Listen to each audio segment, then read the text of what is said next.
സ്ത്രീകളെ സംബന്ധിച്ചോളം പങ്കുവെച്ചില്ലെങ്കിൽ ഹൃദയം പൊട്ടും. അപ്പോൾ നമ്മൾ കൂട്ടുകാരോട് പറയും, വീട്ടിൽ പറയും, ചർച്ചിലുള്ളവരോട് പറയും. പക്ഷേ ഇതൊക്കെ വീണ്ടും വലിയ വിഷയങ്ങളാകാൻ സാധ്യതയുണ്ട് പറഞ്ഞുകൊണ്ട് നടന്നാൽ. അതെ, അതുകൊണ്ട് പറയാതെ ഒതുക്കി വെക്കുന്നു.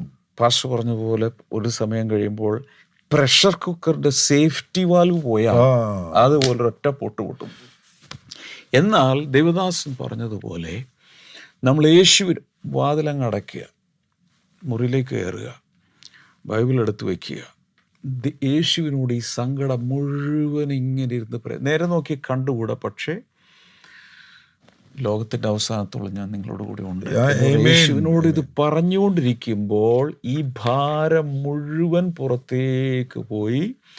അവിടെ പറയുന്നത് അവളുടെ മുഖം പിന്നെ വാടിയില്ല. ഹീലിംഗ് നടന്നിട്ട് ഇത് അവിടുത്തെ പ്രീസ്റ്റിനൊന്നും മനസ്സിലായില്ല, പക്ഷേ ഹീലിങ്ങോടുകൂടി അവൾ പുറത്തു.